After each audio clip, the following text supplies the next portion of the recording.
This is Limitless Spirit, a practical, inspirational, and thought-provoking weekly podcast about the impact of faith and Christian identity in today's world.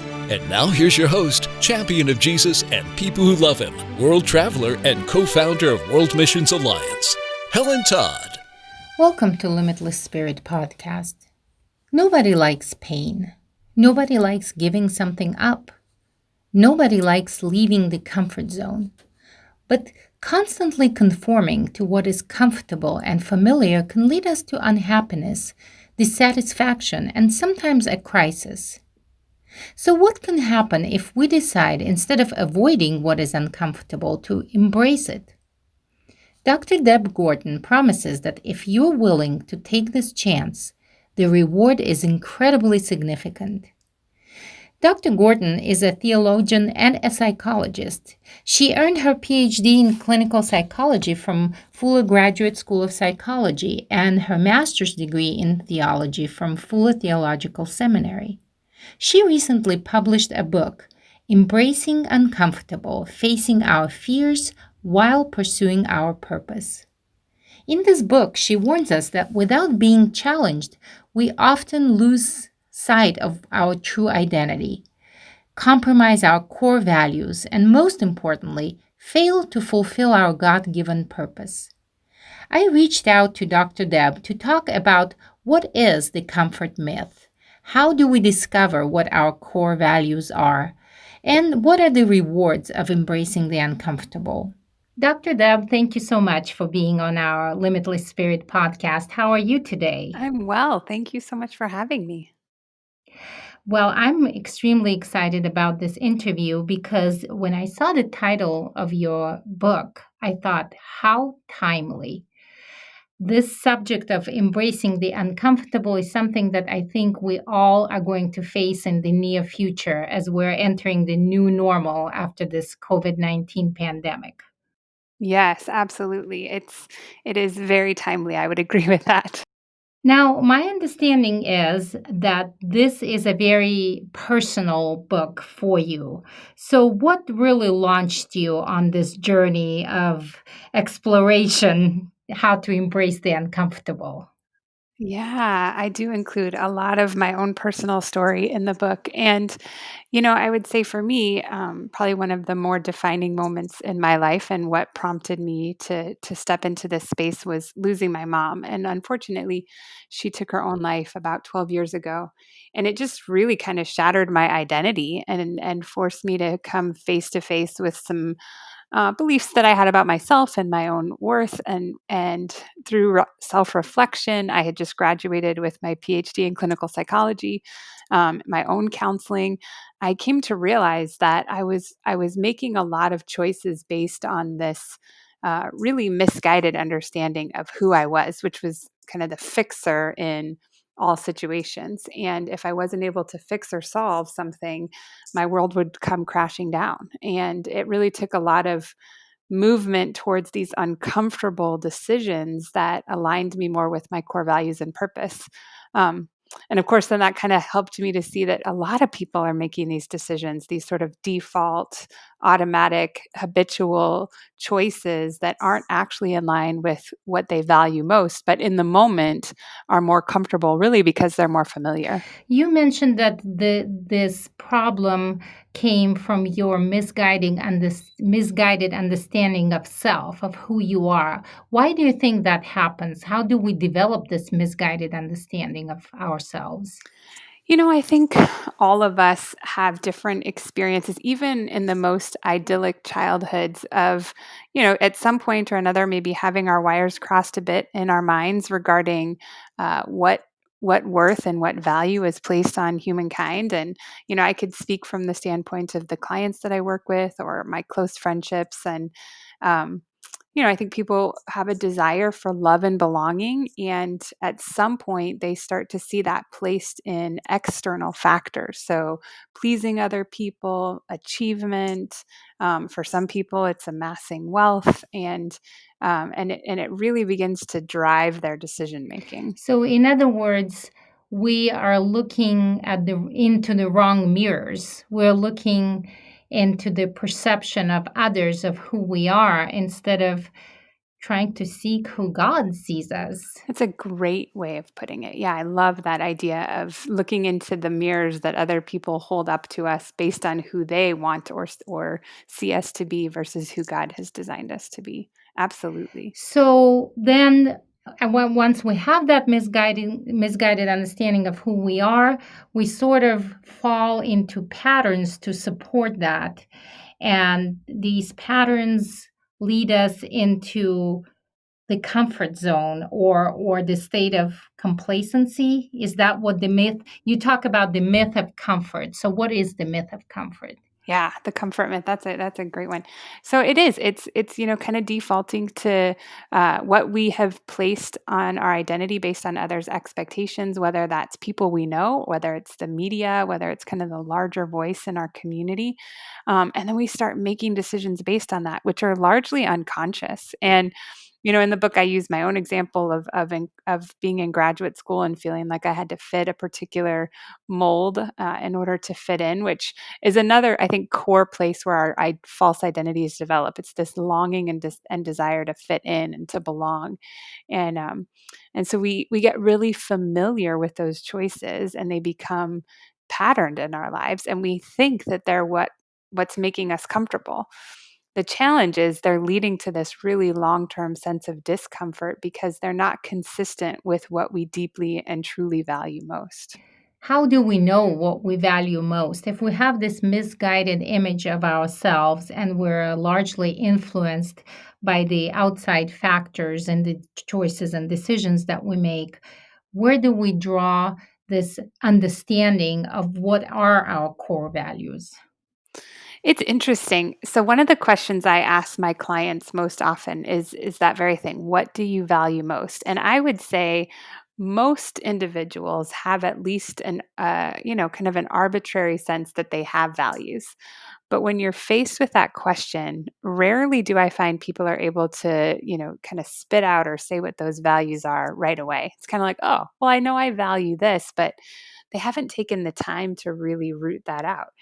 And, for me, part of writing this book was I think most people would argue that growth occurs in uncomfortable situations or dynamics. I mean, let's use just the very basic idea of working out. Most of the time when I work out, it's not really comfortable. It hurts, it wears me out, but at the end of the day, if I gain muscle or health, the product is worth it. So, coming back to this idea of, how do we define our values, I would argue the first step that we have to take is to actually take the time to consider what is most important to us. And that's where I think most people actually lose sight of that goal is, they say that the term, I don't have enough time in the day to actually make this exercise happen.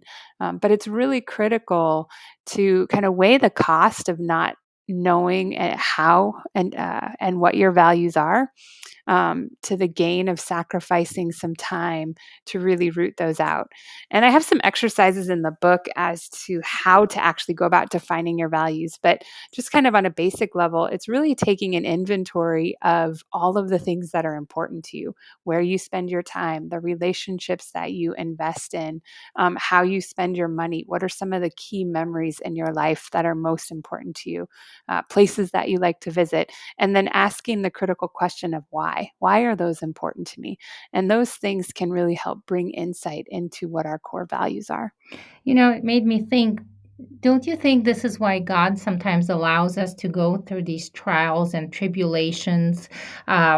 Because when we lose something, maybe even if temporarily, it only heightens what is truly important for us. And allowing us to go through these trials and tribulations, He helps us to determine what our true values are. Absolutely. It's interesting you mentioned at the start of the podcast this pandemic and how critical the message of embracing uncomfortable is in this time.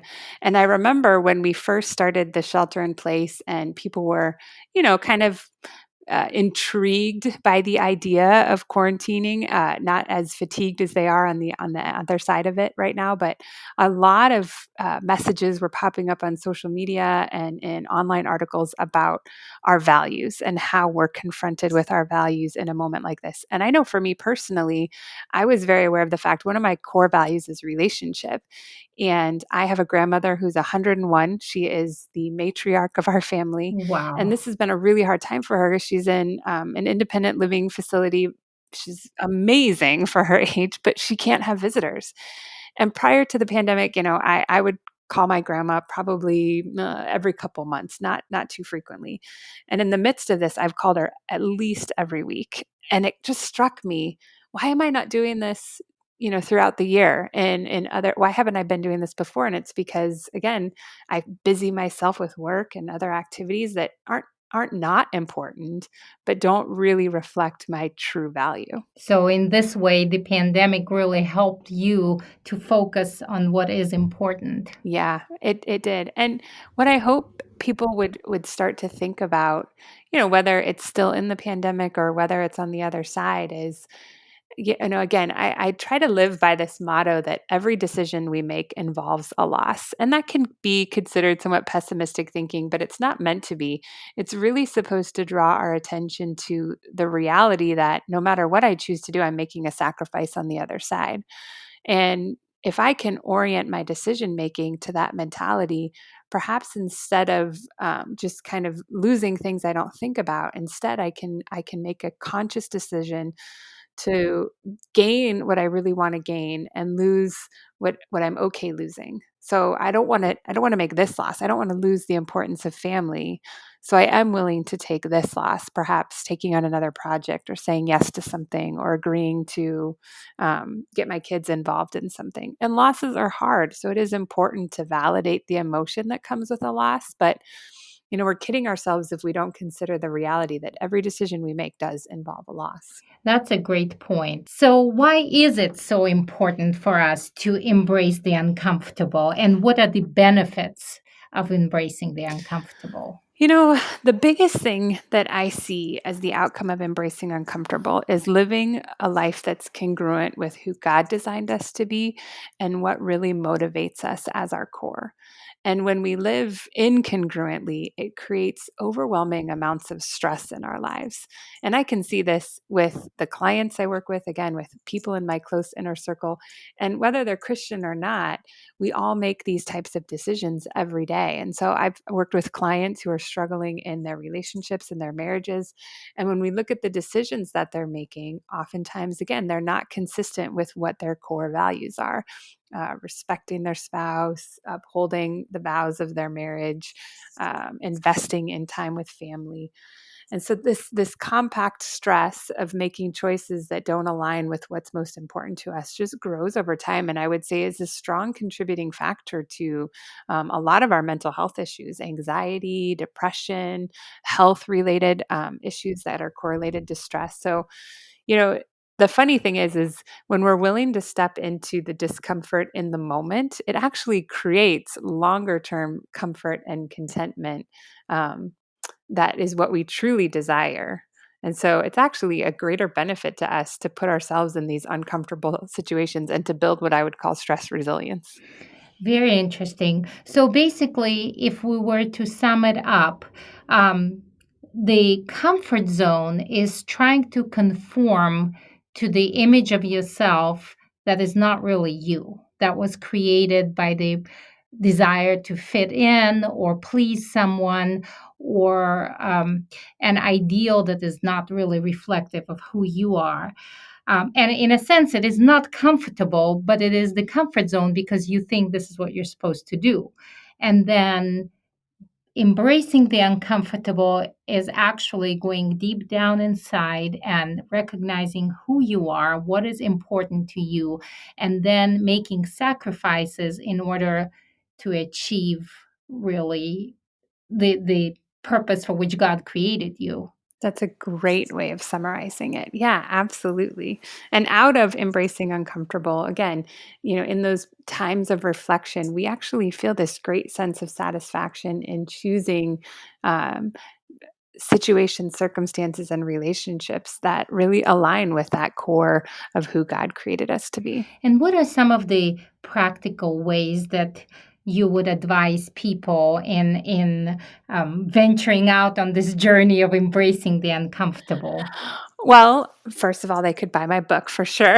um, but I think for me, this practice was so much more effective in community with accountability. So it took, in the very beginning, and I talk about this in the book, I had a time and a season of really pulling away and discerning what my core values were.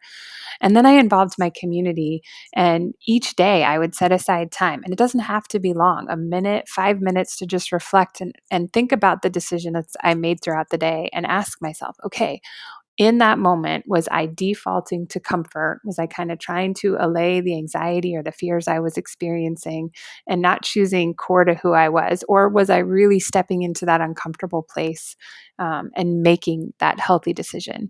And the reflection time would then reinforce the validation I experienced in embracing uncomfortable in the moment. Well, and I'm sure there is a great amount of self discipline that is involved in that, which is very uncomfortable, but has a high payoff, so to speak. Yeah, it's a very cyclical process. And I talk about that a lot in the book. This is going to be uncomfortable, but then once you get used to it, it's going to be more familiar. And then you're going to move on to this stage, and this is going to be uncomfortable. And then it'll get a little bit more familiar. But I promise it's really doable. And the outcome is just very gratifying, especially in terms of just feeling like I'm really living authentic to who God created me to be and how He has designed me to be a part of furthering His kingdom here on earth. The key points that stuck out to me in this very timely conversation were those. Number one, we are in danger of losing our true identity if we rely on the mirrors held for us by other people. Christ is the only true reflection of our identity. The uncomfortable things in life are often God's direction towards self-awareness. Number two, we must not make life decisions without fully understanding what our core values are and take time to discover these core values. And number three, sacrificing parts of our lives that don't reflect our core values, though very painful at first, is absolutely worth it. In the upcoming conversation with Dr. Deb, we will talk about how embracing the uncomfortable guides us to discover our life's purpose. However, our next episode, in just a few days, is going to be about the subject of race and reconciliation. I will talk with Reverend Clyde Ruffin, who is a pastor, a university professor, and a civil servant, and I hope you don't miss this very important conversation. Please consider supporting Limitless Spirit Podcast by going to rfwma.org/forwardgive. And I always look forward to hearing your thoughts and comments. You can email me at podcast@rfwma.org. Until next time. Thanks for listening to Limitless Spirit with Helen Todd, produced by World Missions Alliance. Are you ready to step out of your comfort zone? Do you have a passion to help people and share your faith across the globe? Visit our website, rfwma.org, and get involved in the Great Commission through short-term missions. We hope you'll leave a review and check out other episodes. We'll be with you in a week on our next episode of